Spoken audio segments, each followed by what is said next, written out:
ठीक है. But in monostable multi vibrator what we are doing कि we are applying a negative pulse.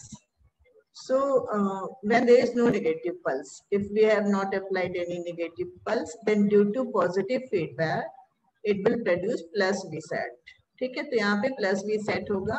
So the voltage at this point is R1 by R1 plus R2 into V set होगा. ठीक है, इस point पर, इसके input पर. ठीक है, ये यहाँ पे कनेक्टेड है.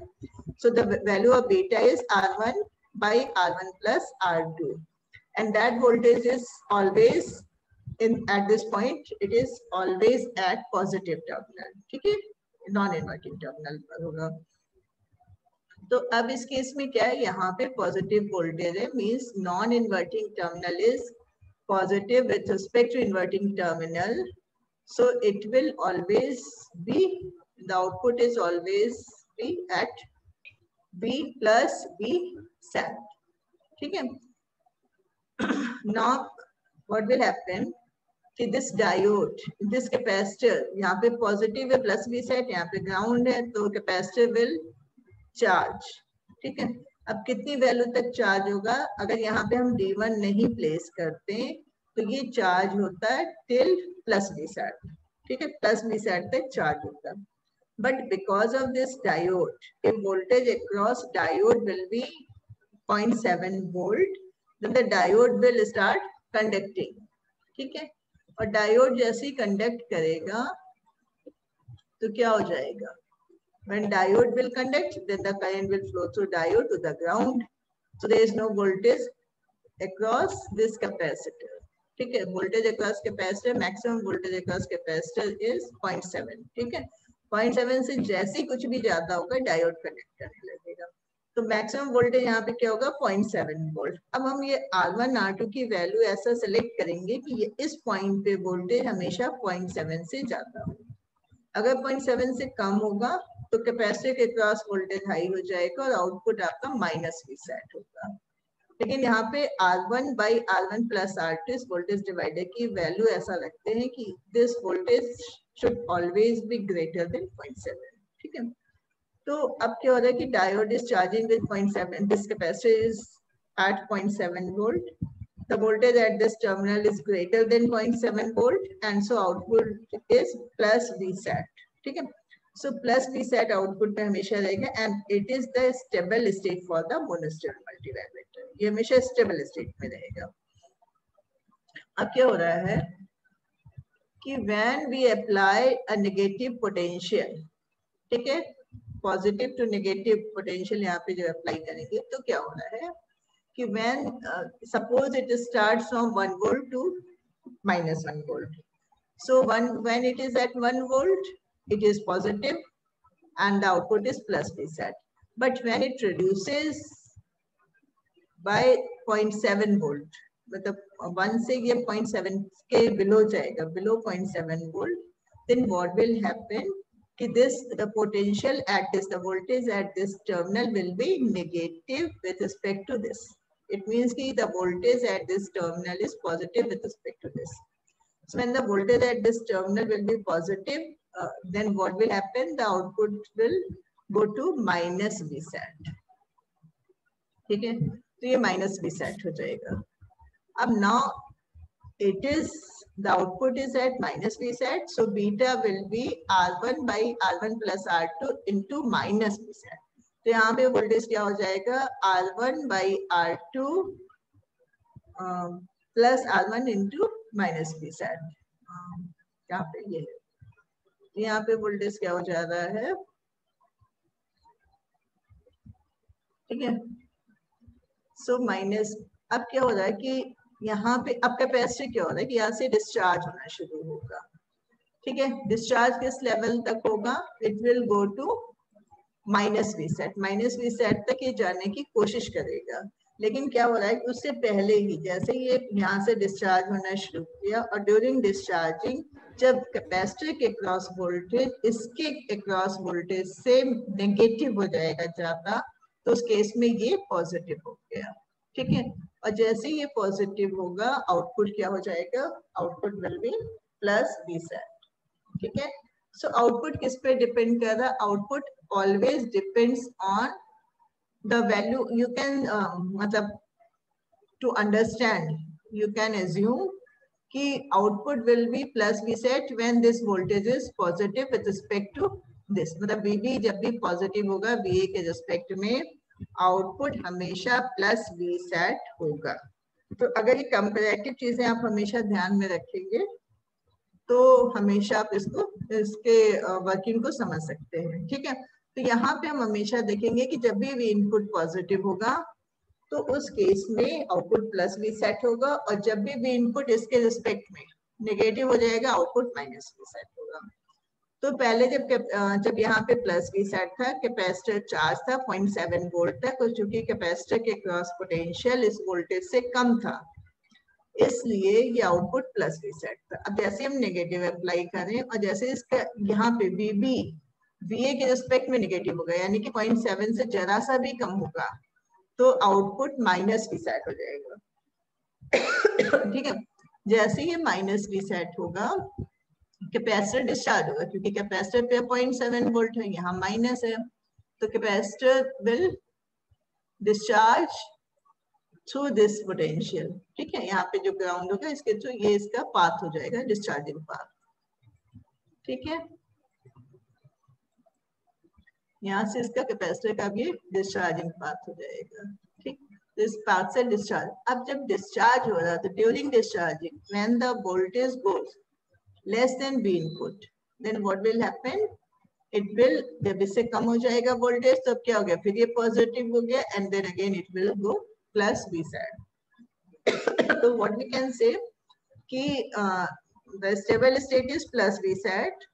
When we force it to go in minus V set, then it will stay in that state for a time being, and the value depends upon this R and C combination, and then after certain time period it will return back to its stable state. ठीक है, so at initial power on t is equal to 0, the output will saturate towards either the positive rail, ठीक है, plus VC or the negative rail. Let us assume now that the output has swung toward the positive supply VCC. ठीक है, then the voltage at non-inverting terminal, this terminal will be beta VCC plus VSAT. ठीक है, the inverting input is held at 0.7 volt. The forward voltage drop of diode D1, ठीक है, and clamped 0 by diode, preventing it from more positive. ठीक है, तो 0.7 volt पे भी stay करेगा. Now, thus the potential, ये सब मैंने बता दिया कि यहाँ से कम हो जाएगा और ये हो जाएगा. ठीक है, the diode D1 connected across the capacitor is called clamping diode. ठीक है, because it clamps the capacitor voltage to 0.7 volt and the output is plus V set. ठीक है, a negative खिड़की नहीं बंद करें, नहीं, ठीक है, a negative triggering pulse is applied to, यहाँ पे एक negative triggering pulse apply कर रहे हैं non inverting terminal of op amp through RC differentiator circuit है डायोड D2. ठीक है, तो एक यहाँ पे हम नेगेटिव पल्स अप्लाई करेंगे. ठीक है, अभी आपका सर्किट है, इसमें नेगेटिव पल्स कैसे अप्लाई कर रहे हैं देखिए, ये है, ये पूरा सर्किट है. ठीक है, इसमें ये कोई इशू नहीं है, आप इसको उस तरीके से ही बना सकते. ये देखिए, ये आपका है डायोड D1 है, C1 है जो वहां पे देख रहे थे. यहाँ पर हमने एक ये पल्स अप्लाई किया है, ये कैपेसिटर है, ये कैपेसिटर क्या कर रहा है, इसको कन्वर्ट कर दे रहा है इस तरीके से नेगेटिव पल्स में. ठीक है, बस और कोई डिफरेंस नहीं है, ये सर्किट सेम है. ठीक है, तो अब क्या हो रहा है देखिए, ये वेव फॉर्म है. वेव फॉर्म में अगर हम देखें तो क्या हो रहा है कि जैसे ही हमने ये नेगेटिव पल्स अप्लाई किया, ठीक है, अब ये ट्रिगरिंग पल्स अप्लाई किया है, डायोड पे वोल्टेज 0.7 वोल्ट था, ये था VD1 0.7 वोल्ट है. ठीक है, जैसे ही नेगेटिव पोटेंशियल यहाँ गया और जैसे ही नेगेटिव पोटेंशियल VD मतलब VD1 से कम हुआ, यहाँ पे मान लीजिए VD1 है, इस पॉइंट पर जैसे ये गया इस पॉइंट पे क्या हो रहा है कि VD1 से ये नीचे जा रहा है, तो जैसे ही VD1 से कम होगा ये क्या हो जा रहा है, डायोड डिस्चार्ज होना शुरू कर रहा है। ठीक है, सॉरी डायोड कैपेसिटर डिस्चार्ज होना शुरू कर रहा है। और कैपेसिटर कहाँ तक डिस्चार्ज होगा, माइनस बीटा वी सैट तक।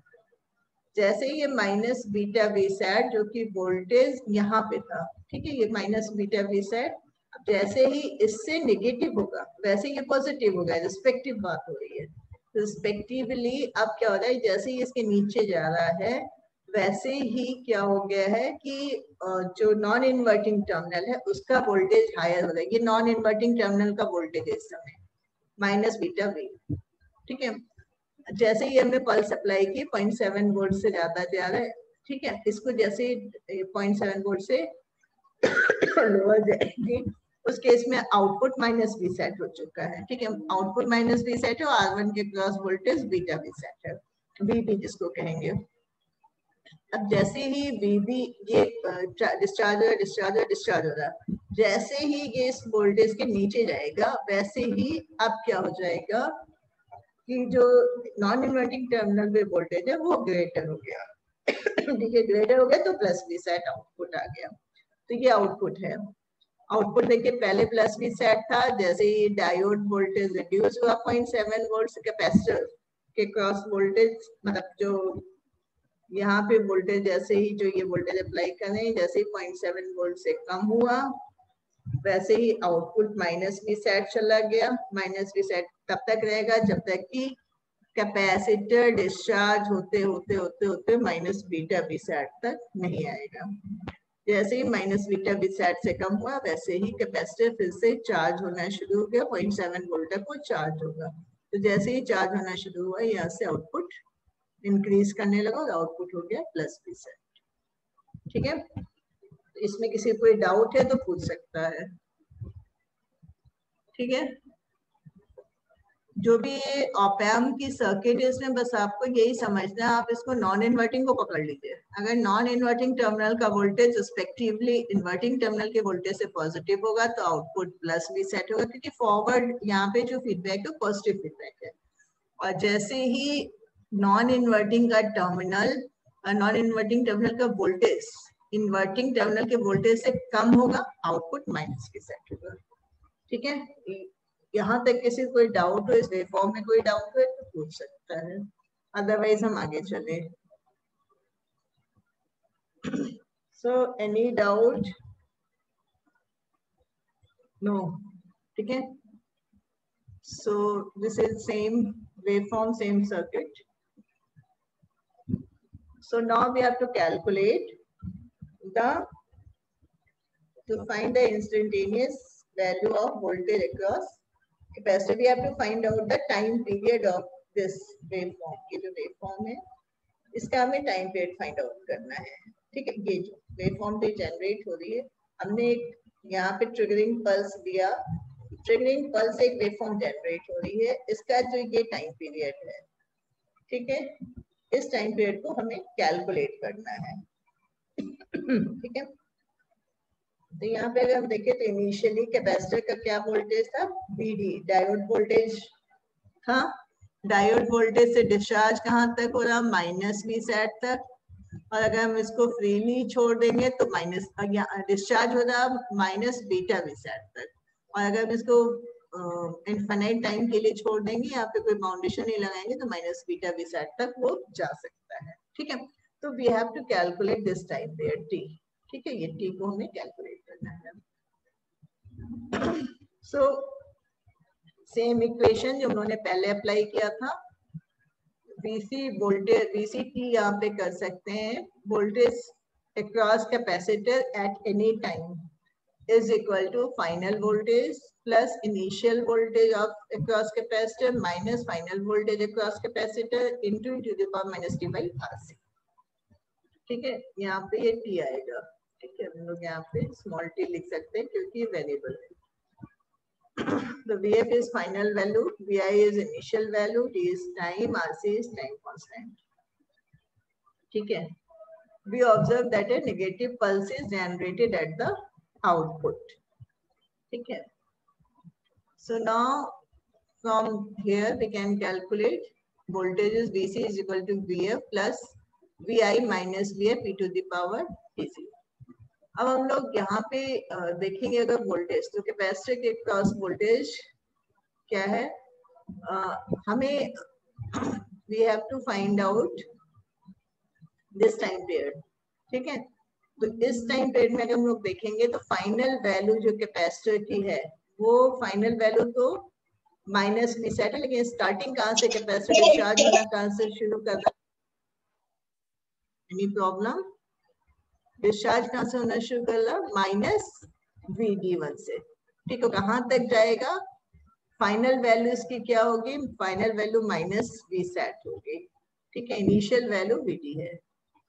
Voltage across capacitor at this point, मतलब ये टाइम हम कैलकुलेट करें तो यहाँ से यहाँ तक का जो टाइम पीरियड है, तो इस टाइम पीरियड में हम वोल्टेज क्या हो रहा है कैपेसिटर के cross minus beta V set. तो ये वैल्यूज हम इस इक्वेशन में, जो स्टैंडर्ड इक्वेशन है ये किसी भी कैपेसिटर का इक्वेशन है, ठीक है। कहीं पर भी आपका कैपेसिटर, उसका आपको चार्जिंग किसी भी टाइम पे वोल्टेज निकालना है, किस टाइम पे उसके क्रॉस क्या वोल्टेज होगा, तो आप इस इक्वेशन को यूज कर सकते हैं। और अगर आपको टाइम पीरियड फाइंड आउट करना है तो भी आप इस इक्वेशन को यूज कर सकते हैं, स्टैंडर्ड इक्वेशन है, ठीक है। तो यहाँ पे इसमें सब्स्टिट्यूट किया तो कैपेसिटर फाइनली किस वोल्टेज तक जाएगा, माइनस बीटा V सेट तक, ठीक है। फाइनल वैल्यू अगर हम लोग फ्रीली उसको छोड़ देंगे तो कहाँ तक जाएगा, माइनस बीटा V सेट तक, ठीक है। प्लस इनिशियल वैल्यू सबको पता है VD वोल्टेज अक्रॉस डायोड था, plus V set e to the power minus T by RC, ठीक है।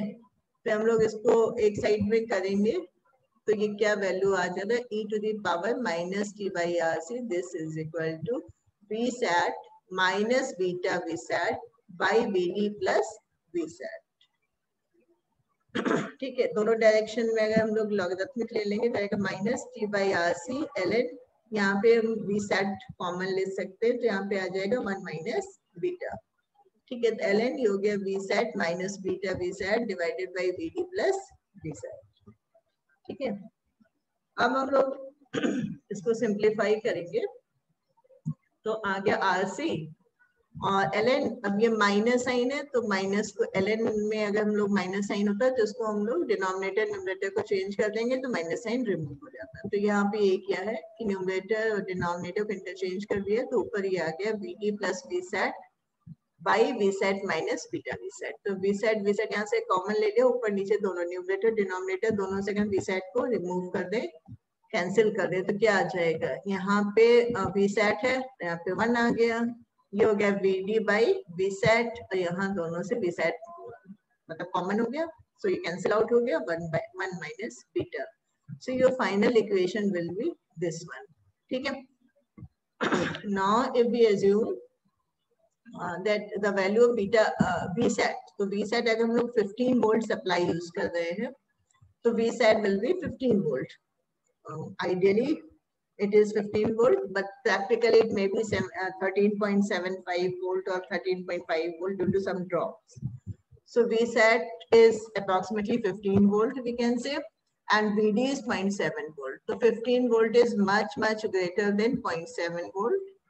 So since we can assume it that V set is much greater than VD, so we can ignore this term. ठीक है, this term can be ignored because VD 0.7 divided by 15. So the value will be very less with respect to 1. So we can ignore this term.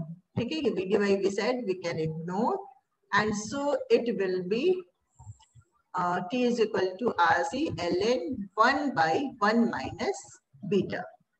ठीक है, ये आएगा।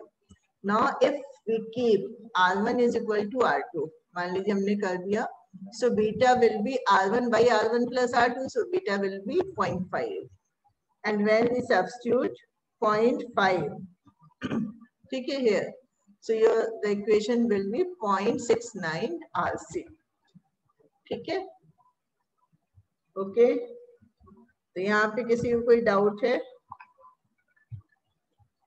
If anyone have any doubt, can ask. ठीक है? Anyone has any doubt? कोई doubt नहीं होता किसी भी चीज में? पढ़ रहे हो कि सब ऐसे ही हो? ठीक है। So monostable multi vibrator should not be, ठीक है। सो ये पूरा का पूरा वो जो यहाँ पे जो टाइम पीरियड क्या आ रहा है, यहाँ पे ये जो टाइम पीरियड आ रहा है वो कितना आ रहा है? If R1 is equal to R2 then this time period will be 0.69 RC। ठीक है। अब हमारा ये चीज, अगर हमें ये टाइम पीरियड की यहाँ पे वेवफॉर्म जनरेट करना है, ठीक है, तो हमें इस बात का ध्यान रखना होगा कि हम यहाँ पे इसको तब तक ट्रिगर ना करें जब तक कि ये अपनी स्टेबल स्टेट में ना आ जाए। ठीक है। अगर मान लीजिए कि हमने यहाँ पे ट्रिगर कर दिया इस टाइम पे, suppose we trigger it here, ठीक है, so what will happen? The time period of this waveform will change because it will start generating second waveform from here. So the calculation is based on the assumption that we should not trigger this monostable multivibrator unless and until it will reach in its stable state. Otherwise, capacitor will start discharge, recharge, and then the time period will not be calculated by this formula. ठीक है। तो इस फॉर्मूले से अगर हमें calculate करना है तो हमें ये ध्यान रखना होगा कि हम इसे रीट्रिगर नहीं करेंगे इन बिटवीन।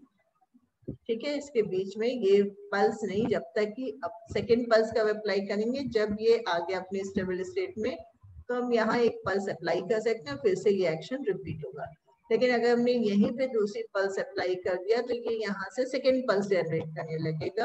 तो ये जो फॉर्मूला हम लोगों ने डेरिवेशन किया है, दिस फॉर्मूला डजंट एग्जिस्ट। ठीक है। So if you have any problem you can ask, otherwise we can go for next step. Next is your triangular waveform generator. ठीक है, so we can share next slide.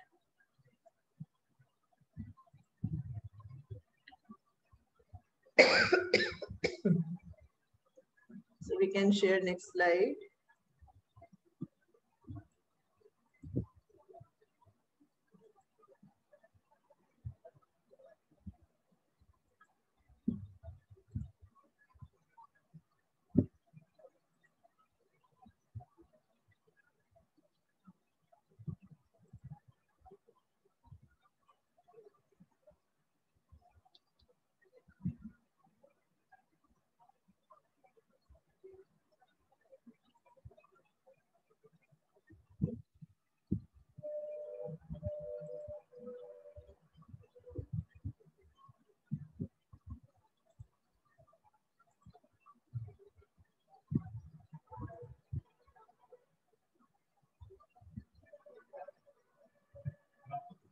Class.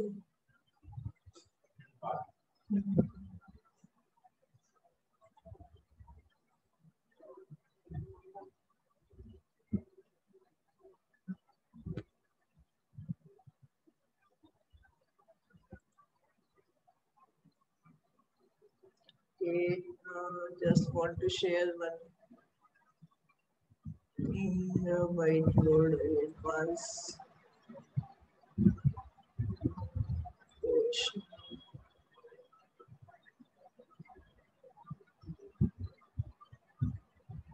Basic share it.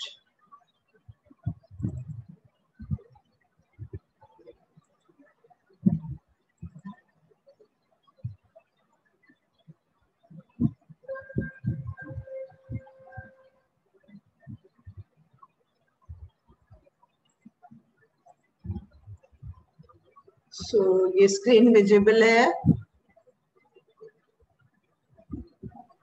Yes, ma'am. Yes, ma'am. But Zoom. और next पता नहीं क्या आ रहा है किस। ठीक है। So next is triangular waveform generator. ठीक है। सो triangular waveform generator में we need triangular waveform generator is a circuit that produces triangular waveform. ठीक है? So triangular waveform में we need two circuits. One is istable multivibrator, or you can say the square wave generator. Screen नहीं दिख रही है. Screen not visible. हाँ यही तो स्क्रीन नहीं दिख रही.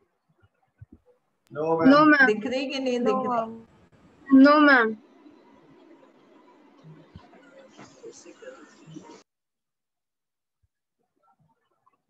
बहुत मुश्किल है. अब दिख रही? Yes, ma'am. So next is triangular waveform generator. So triangular waveform generator is combination of square wave generator and an integrator circuit. ठीक है? तो square wave generator circuit आपने पढ़ा है कि it is a istable multivibrator. ठीक है? तो ये istable multivibrator है जिसका आपने पढ़ा है कि generates plus Vset minus Vset output signal because of charging and discharging of this capacitor. ठीक है? So now if we connect an integrator circuit at the output of this, then it will produce a triangular waveform. ठीक है? So triangular waveform generator consists of first square wave generator, that you can say istable multivibrator, and then a simple integrator circuit. ठीक है? So integrator circuit, because of charging and discharging of capacitor, it will produce triangular waveform. Next class आपकी किसकी है? Hello. VLSI. Elective 1 की है. Elective 1. तो अच्छा, तो इसका मतलब आप लोगों को उसमें 10 बजे होगा क्लास? Yes. Yes ma'am. फिर भी इसको वाइंड अप करते, एक एक्स्ट्रा क्लास लेने को सोच रही हूँ आपका टाइम टेबल देख करके फिर करते हैं. तो अभी हम इसको वाइंड अप कर रहे हैं. ठीक है? क्योंकि नेक्स्ट क्लास आप लोगों की होगी. चलिए ओके. किसी कोई डाउट कुछ है? चलिए फिर बाद में डिस्कस करते हैं. ओके.